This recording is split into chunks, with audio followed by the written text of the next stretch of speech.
midst of me pulling some parts today, I also have to go to the post office to ship some off.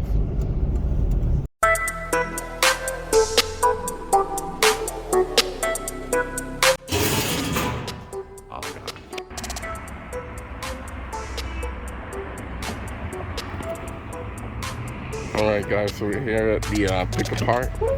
Just pulled up. I'm gonna get all my tools in the cart.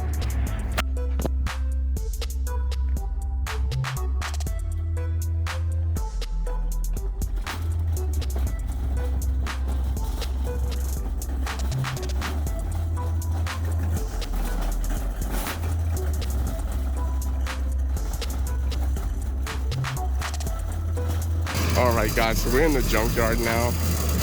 Heading to the Nissan car section to see if I can find some stuff for my 5th gen Altima. Alright guys, so here's what's left of a 2014 5th gen Nissan Altima. As you can see, they took the whole front clip, engine, tranny, everything. Gone from the engine bay. This one, I'm assuming it was T-bone on both sides. So I went ahead and took the third brake light from this guy. I was hoping to get the trunk liner for the interior of the actual trunk lid, but was able to get this guy because my Altima didn't come with one. I do have one on my engine currently, but it's cracked in various places, and that's how I bought it. But this one is completely intact. I'm just gonna take it home, clean it up, and make it look real nice. Alright guys, so we just arrived to the Nissan row. Here's the WD-21. We're now on the SUV and minivan section. Yeah, decent WD-21. This one is a 1991.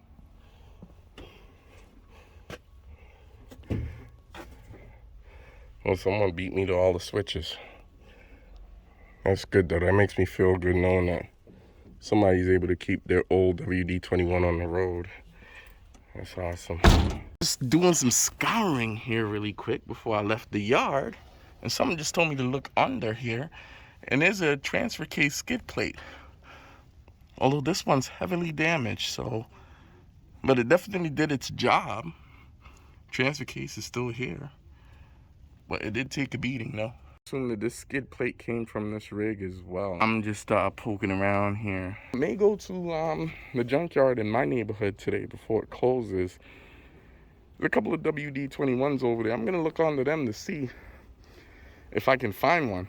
I already have one on my R50, although I did not get it off of a WD-21. I actually pulled it off of a 96 hard body 4x4 5-speed. Alright guys, so here's a 99 Infiniti QX4. I'm going to go ahead and take the windshield washer reservoir off of this guy. I just recently sold another one, and I just figured it would be a good idea to grab yet again another reservoir. I was also checking out these fog lamps here with the, I guess these are HID bowls, I'm not sure. These two, they fetch a decent amount of money, but even more so if you have the complete pair. And unfortunately, the driver's side, someone already helped themselves to it, so I don't think I'm gonna go after that. Initially, I came to look at this Infiniti QX56 for its headlights, but those are gone too. But those headlamp assemblies in particular, they fetch a lot of money. Didn't get any easier than this, guys. The splash shield was already removed for me. I mean, we even have a subframe drop going on here. Someone helped themselves to the strut assemblies and the CV axles. But yeah, I'm just gonna go ahead and pull this guy out. And of course, we know that it's still good because it's still full of windshield washer fluid. Here is a 2001 Infiniti QX4. Reason why I'm touching on this vehicle is because of the reservoir. Again, if you guys are interested in selling one of these or just snagging it up in general, Just know that there's a slight difference between this reservoir and the reservoir for the R50 Pathfinder, and that's going to be that guy right there. That is a low fluid level sensor for the washer fluid. These will go for a little bit more, possibly go for a little bit more than the standard reservoir for the R50 Pathfinder. For the rear defroster switch off of this guy. Mine still works, the function still works, but it doesn't illuminate anymore. So I'm gonna need that.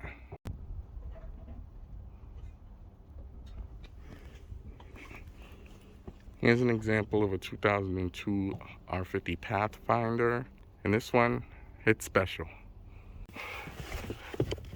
Gentlemen, we have 3 pedals. So I came in and I was scouring the back for some other possible tidbits, and I seen this, and it just makes me so sad because I need a shifter boot, guys, and they doing this one. I mean, there's no way to salvage that. Like, it's just done for. Dang it. But in other good news, you know, it's a 2002.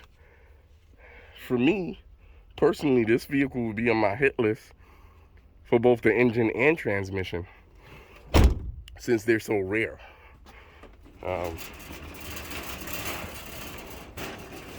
Some of the work has already been done for us. Subframe drop. Yeah, they just dumped the subframe. But yeah, this is nuts. And all the times I've been to the junkyard, I've never seen another 5-speed R50 of this vintage. It's cool. Thing to do if you're really serious about coming to the junkyard and finding your R50 or anything that you're working on, make sure you get real friendly and nice like with the workers. One of the workers gave me a gem. This part of the yard here is not accessible by anyone from the general public, as this is where they stage all of the new inventory that has yet to make its way onto the actual pick-apart yard. So few of the vehicles in question that I'm eyeing right now is going to be that white R50 that you see there, and that red. So those 2 R50s are definitely going to be on my hit list. I'm going to be watching daily to see when they make their way onto the yard, especially the red one, because it may have a tire carrier on it and some other tidbits that we can use or sell. Yeah, so that's one of the things that I've learned to do in the last few weeks coming here. Just come all the way to the back and look at this side of the lot just to see what they have. I mean, they have a ton of cars that are waiting. And this particular yard, they just recently started rotating their inventory every 6 days. So we got everything in the back of our R50. We're gonna go ahead and try and scoot across town here. I have until 4:25 to get to my local junkyard in my neighborhood, so we're gonna go ahead and get going. That's a nice old R50. The beauty of pulling parts on a Sunday is that there's very little traffic. Nice. Here's a 1992 WD-21.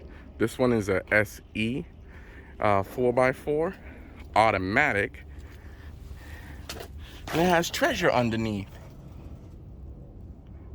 That's a nice looking skid plate. I already have one, but I'm gonna grab this one just in case someone needs one. Here's an example of a 2013 5th gen Nissan Altima. Very rare in the junkyard, but even more rare is to find one with the 3.5 liter V6. From this guy, I was able to get the trunk liner and the interior rear view mirror. This one's special because it's powered, but What I was hoping to get from this thing, because this is the premium model with the convenience package, I was hoping to get the turn signal mirrors. But you got to be really quick on this, because I seen this maybe an hour after it was posted, and I came and this is what's left of the car. The gentleman was nice enough to give me the turn signal mirror for the passenger side door, because he didn't need it, but the driver's side is gone. And I was really hoping to get the whole thing today. So I'm gonna stay on the lookout for that to see if I can get another one for the driver's side. But for now, I have the passenger side turn signal mirror. This is how close I was to getting that driver's side door mirror. I was trying to wait for the owner to come outside the junkyard so I can see if I can bribe him to come up off that mirror, but he's still in there pulling, and I have no idea who the individual is. But man, so close to getting that driver's side mirror for my Altima. So not only did we get our reservoir, but we also have some extra summer blend windshield washer fluid. So I'm gonna pour that back into my bottle that I have here. I think I used just less than a gallon. I'm just gonna pour this residual out of our reservoir back into this bottle here, because we're not gonna be able to ship this way. So in short, guys, this is how I was able to turn my junkyard visits into upgrades and new parts for not just my R50, but also my 5th gen Altima as well.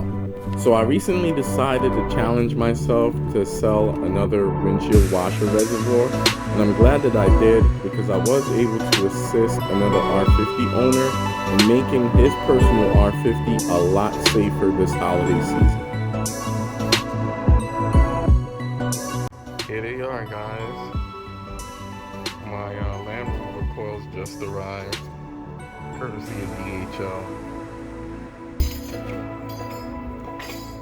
Ooh, how nice. So my son just notified me that I had a package, and it's our Dobinsons.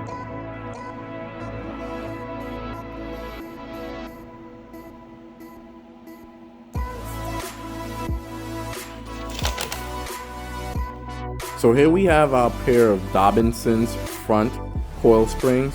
These will provide approximately 1.2 inches of lift.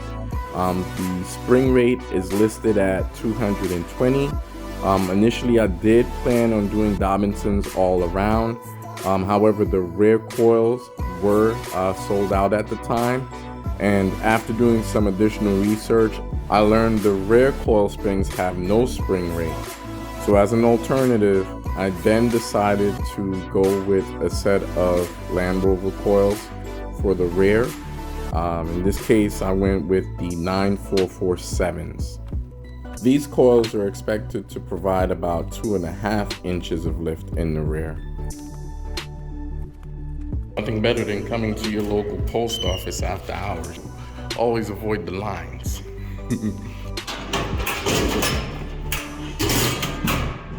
Gone. Thanks again for stopping by the Camper Dan Files. My name is Chris. If you've enjoyed today's video and you'd like to stay up to date with our future build on this R50, just go ahead and smash that subscribe button for me. And while you're at it, don't forget to like, share, and comment.